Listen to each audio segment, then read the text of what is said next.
And they're all. So it's across the entire state.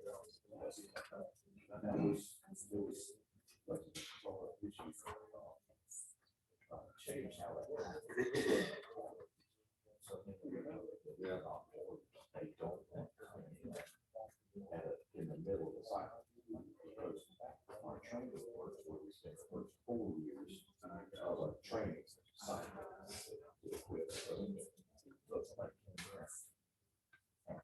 So that's why they're all. It's really good. It's kind of like a jack of all trades. It's really good. Mix people, you run the elections, you give you your license. That's good. That's what I know. I tell myself, whatever y'all don't want to do, y'all just dump on me. Yeah. But they don't give you funds. That's exactly. Whatever they pay you 1 year out, what's the legislation passed to change it to May. The primary? Yes. Well, Angie, did that legislation pass to change it to May? I have not. It's actually May 23rd right now, so yeah, but I heard there was going to be, I heard it was. Then I heard it was going to be. I just only as far as what I saw come out of the bill, I was for Secretary of State's on call. That was not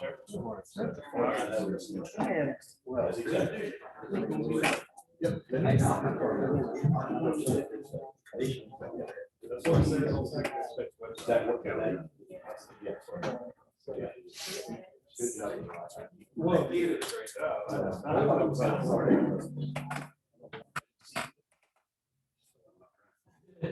He is too.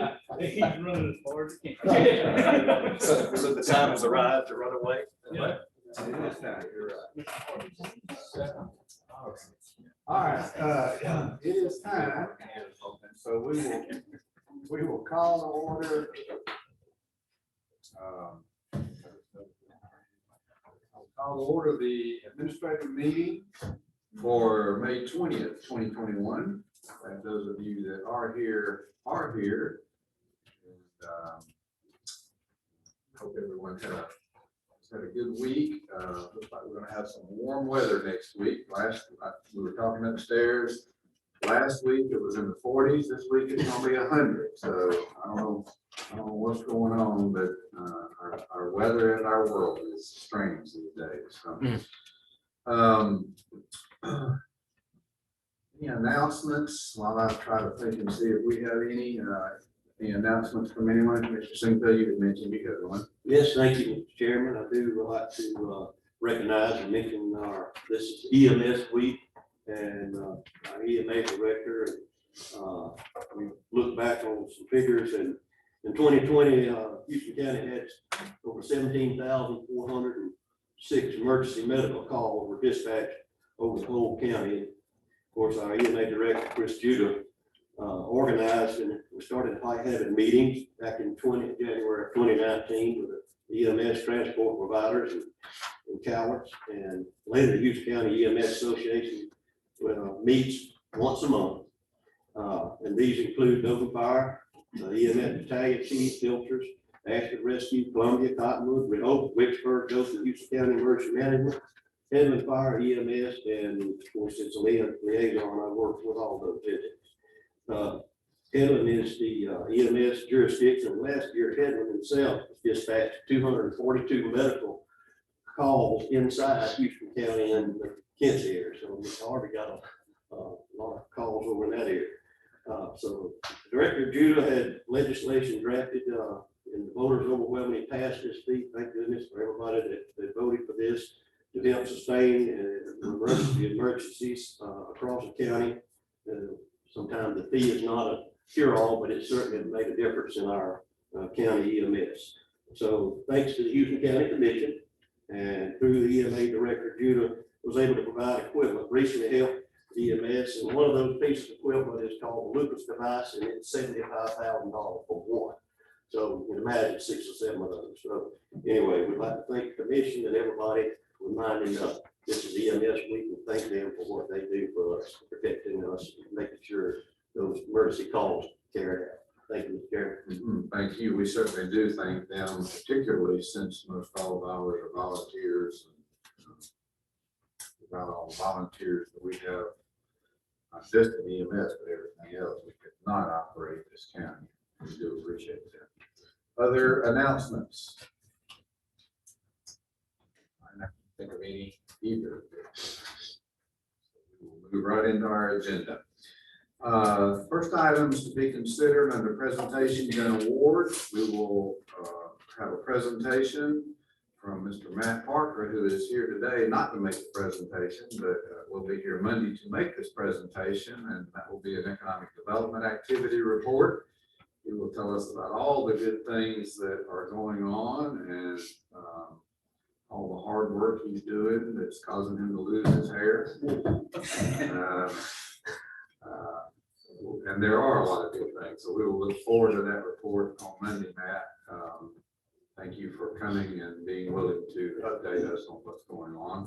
We will also have a presentation regarding the Wicksburg High School skeet team. Joanna Woodham will be here. Is there any objection to adding both of those items under presentations and awards?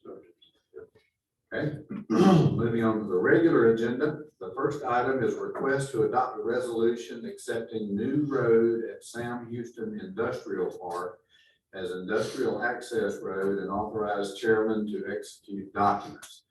Matt, if you'll come to the microphone, you have to pull that thing up. It looks like it can pull it down.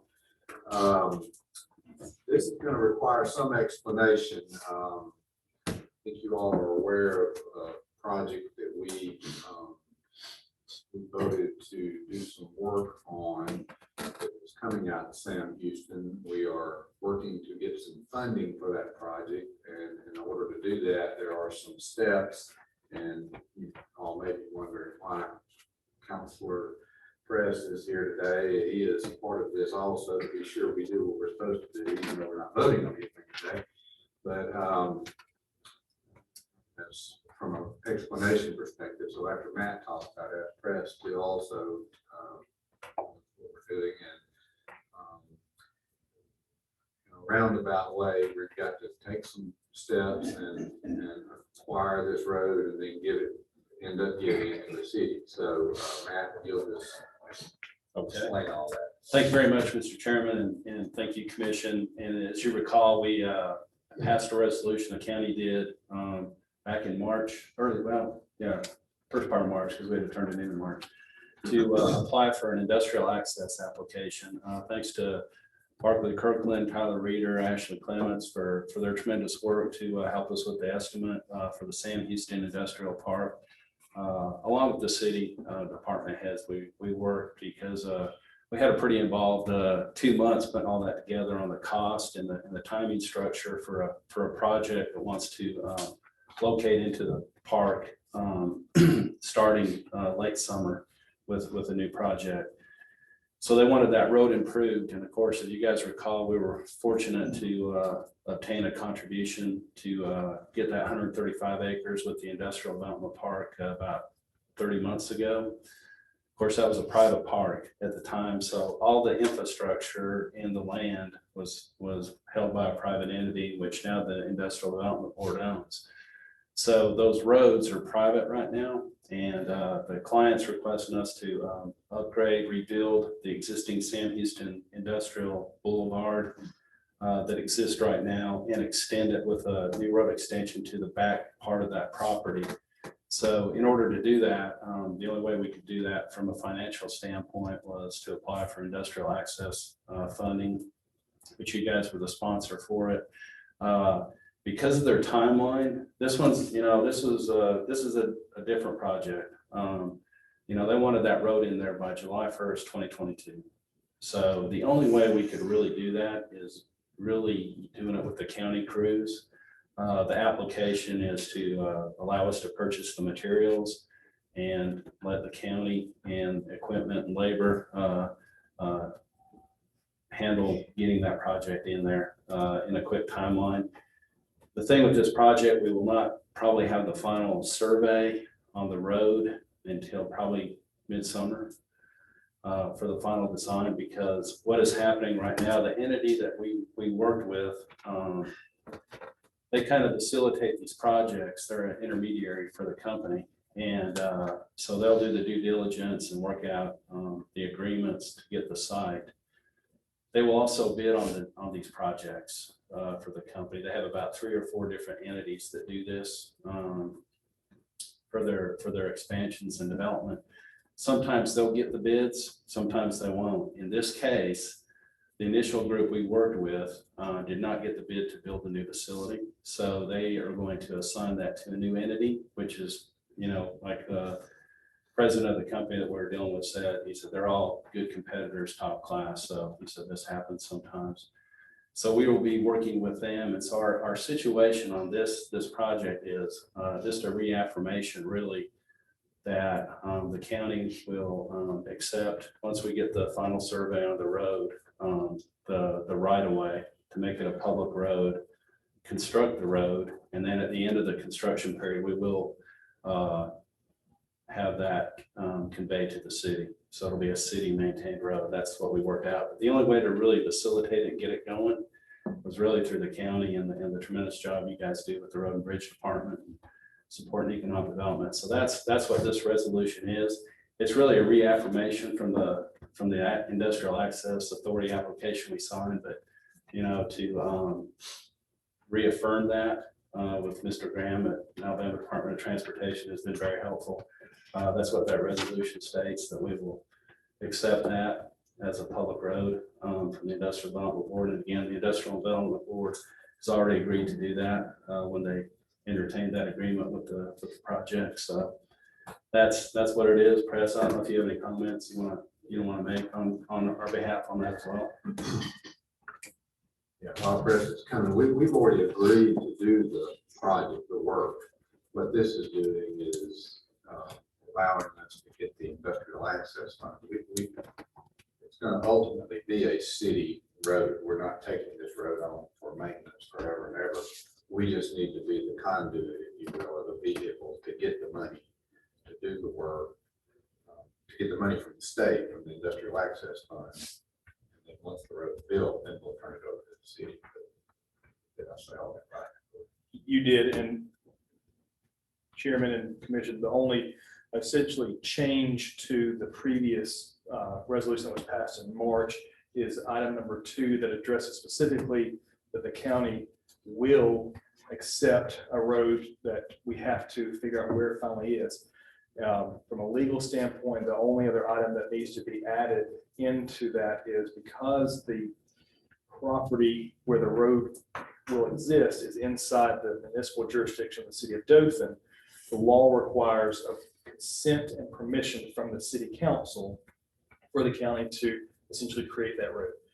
That's a long way to say it's just some paperwork that we also have to pass with the city. It shouldn't be an issue, but I just wanted to point that out. That's why there's a section that says with consent and permission. The city is on, as Matt's been working and our staff has been working with the city staff, so they're all very, very aware. So I think what I just heard you say, once we approve this, the city commission will need to approve it, and then we can submit the money. Right? Yeah, the application's already been submitted. So the meeting is second week of June to award. So Yes, I think we need to submit the money. We can do the project and then recover the money. Right. Or recoup the money. Any questions for either of these 2 experts that both have briefcases? One quick question. Yes, sir. So the status of this project, it is a done deal. There's not any chance that we're gonna do the work and then no. Oh, we would never do the work unless the project took place, but the fact that they've awarded bids on it, it's a go. Because when the gentleman, the president of the company that we did the original agreement with, said, no, this isn't gonna go anywhere else. He goes, no, he said, this been let, they're gonna do it. You're just gonna have a different group doing it. So, yeah, we will not construct a road unless we got a project. But again, I do want to commend and credit your Road and Bridge Department team, because there is no way we could even be in this position to put a road that fast in less than a year. So thank you guys for really your support on that, because I don't know what we'd do if we had to do a traditional way of doing this. It'd be about a 2-year process. We never did that. Not to steal your thunder for Monday, but you know, our economy in light of, in spite of rather of everything that's going on, it's just blowing and going. Matt, I'm sure will tell you about all the things we have going on. There's a lot of opportunity that we're working, Matt is working on. We at the city and other entities are supporting to create opportunity for our citizens.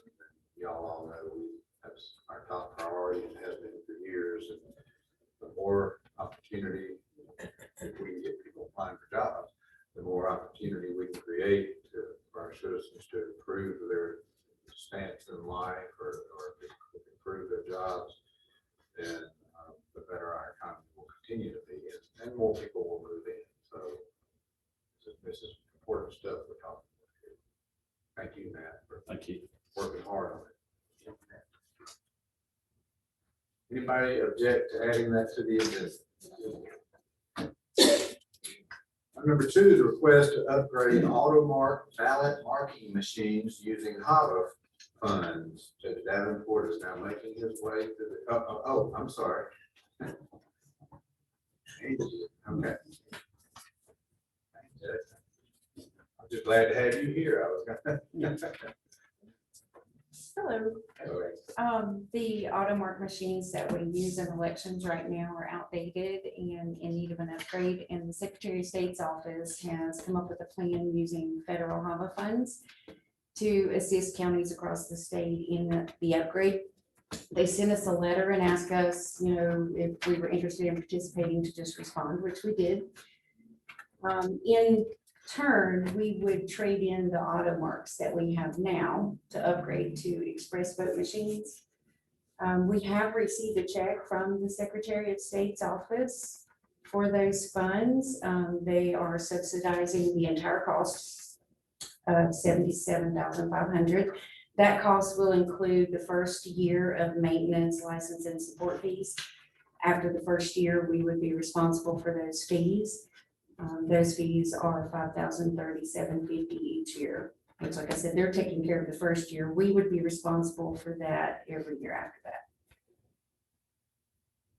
May I make an application? Well, are you through? Yeah, so we do anticipate next year, if we were to purchase now, we would be responsible for at least 3 months of those fees in next year's budget, which we can include in our budget. Yes, sir. I just wanted to point out that we will be giving up maintenance fees on the old machines in excess of that amount that will be taken out. That's what I just wrote down. What And is the maintenance on the fees- current machines? The maintenance on the AutoMarks right now are $64.96 per year, the yearly maintenance fees. The yearly maintenance fees on the express votes will be $5,037.50. So we're actually $1458.50 less each year on our maintenance fees with Okay, the so new let me machines. put this down where the goats can get it. So we're getting new machines, somebody else is paying for it, and we're saving money on the maintenance. That's right. As long as they count votes accurately, then it makes sense to me. All right, is there any so the old machines we're gonna give back to the state? Those will be a trade-in toward the new machines, yes. So are they trading? So are they giving us value for them? I'm asking that because, you know, we have a lot of other entities that use, rent, borrow our machines. Are these current machines things that they could acquire some way and then not use, borrow, rent our machines? These are supposed to be returned, Okay, so okay. that they can be destroyed. They no longer make parts for them. Okay, gotcha. Yes. That answered that. Okay. Are there any questions regarding this, Randy? Any objections to adding this to the agenda? Okay. Thank you very much. Good job, Judge. Got great folks. Yeah. Item number 3, request to hire a part-time employee to be paid by probate special account 138 Who's, Not good. Okay, so basically, this part-time position would be paid out of 138. It is our MLI, mandatory liability insurance fund. We now receive 50% of 15% is what actually goes into that fund right now. Effective January of 2020, the fund cannot be over $25,000 at the end of a fiscal year. With our current spendings we started out the beginning of this year with 62,000 and having to work our way down. A part-time employee is a little over 11,000 right now, and we are generating right around 13,000 a year. So it would basically wash itself with a little bit of revenue, with still leaving around 24,000 in that account each year. So this part-time employee would be at the front door, right inside the tag department. On a daily basis, we're doing an average of 40 to 60 inspections a day for anybody moving from out of state or purchasing a vehicle from out of state. So before COVID started, our old way was clerks were having to come out from behind the counter, go inspect in the back parking lot, come back around inside, the customer coming back in. Now the way we're doing it with COVID and would like to move forward with it is somebody hits them up right at the door. They don't even get in line. They don't even, come in the door. They get inspected. They have their paper, they get in line, and they never have to go back outside. This person would also be handing out cards like we're doing right now. And basically the cards are giving them information of what they need to do their transaction. So driver's license, bill of sale, all their paperwork. So by the time they get up to the front, usually standing in line 5 minutes, they realize, oh, forgot my insurance. They run back out before they've waited all the way to the front, and then they don't have everything they need. So it's saving the citizens time as well as our clerks to be able to get people in and out a little quicker. Is this gonna be a employee or a contractor? We want this person to be an employee. We actually have been going through personal resources and haven't had great luck keeping that person. We feel that if it was a full part-time employee through the county, it would be a little bit better. Full part. No, you know what I mean? Yeah. They're actually working with the county and not just bringing in temp. I've also touched base with the auditor, and this is something that they have approved to be able to use out of this budget money. Okay, so these funds can be used. Yes. Yes, because it's very strict on these funds and it's only for tags. Where do these funds are, what are they? MLI, like if you drop your insurance and you're still driving around, you get dinged $200, $400, or $600 for not having insurance. And then that's where this kind of goes into.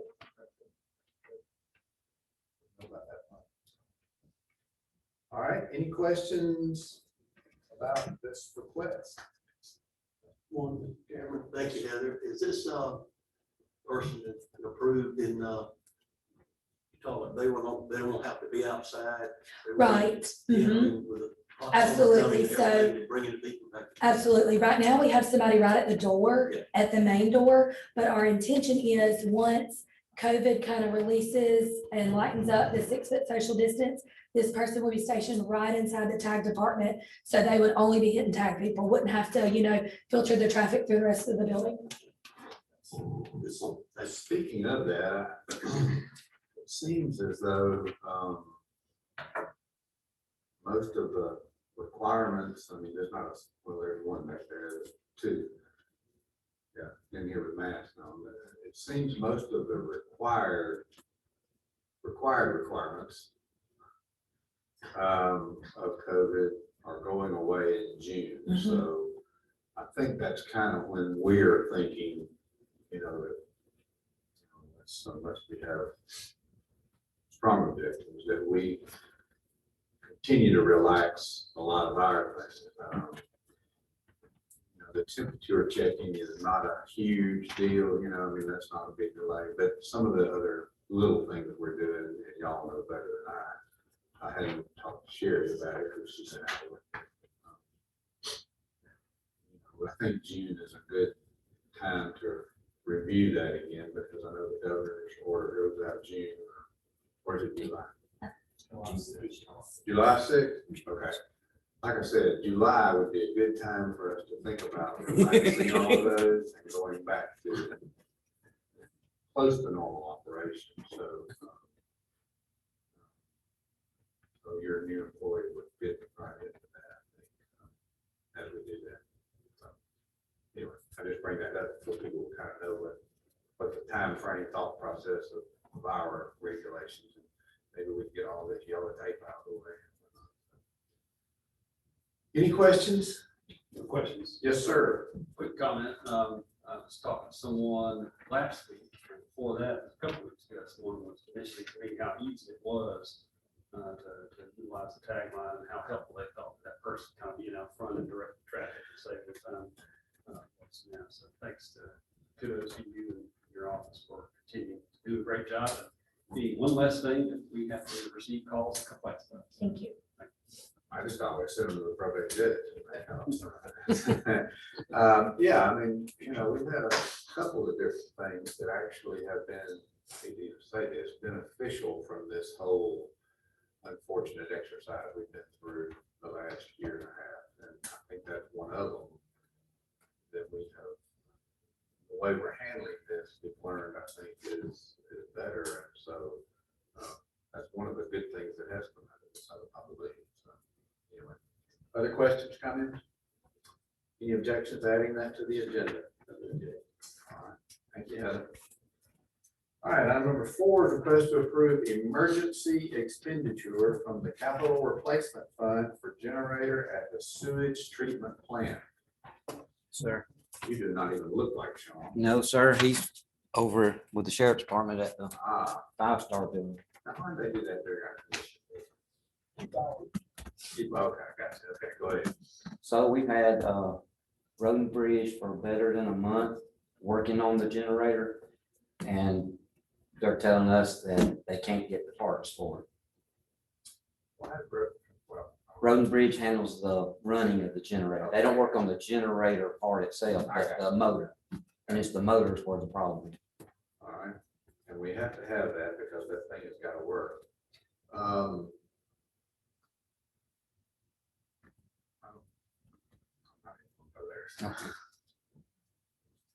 All right, any questions regarding this?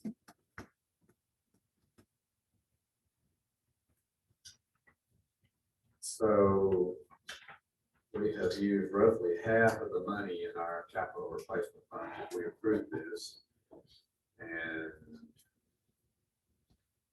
we are well over halfway through the year, so let's just be careful that we don't use any more than we have. Okay, any objection to adding that to the agenda? No. All right, thank you. Thank you. Excellent report. Item number 5, request to authorize chairman to enter into a month-to-month extension agreement with the current jail communications vendor, Mr. Covert. Yes, sir. Thank you, Chairman. We are in the final stages of reviewing the bids that were received for the jail communication system.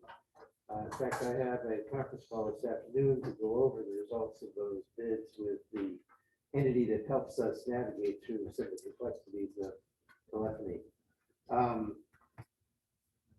But in all likelihood, this is going to, before it's going to be bid out, the contract with the current provider is going to expire.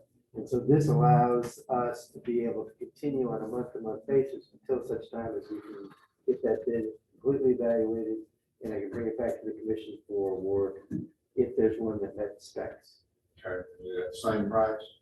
Same price, yes, sir. All right, any questions for Mr. Covert about that? Comments or objections to adding that to the agenda? All right, anything from the commission? Anything from the commission to be considered for the agenda or discussion?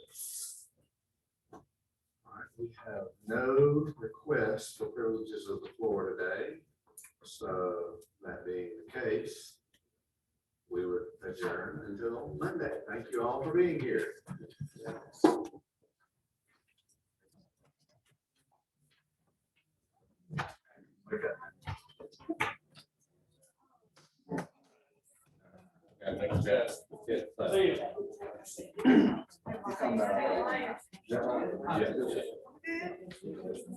Yeah.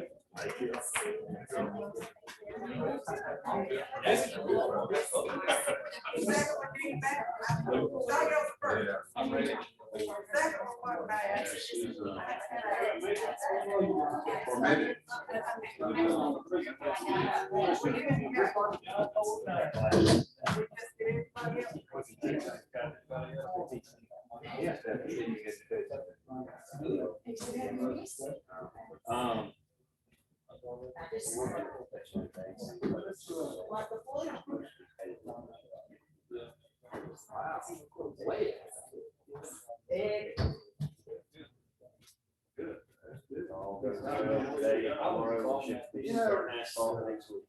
In spite of what some people would like to stand up.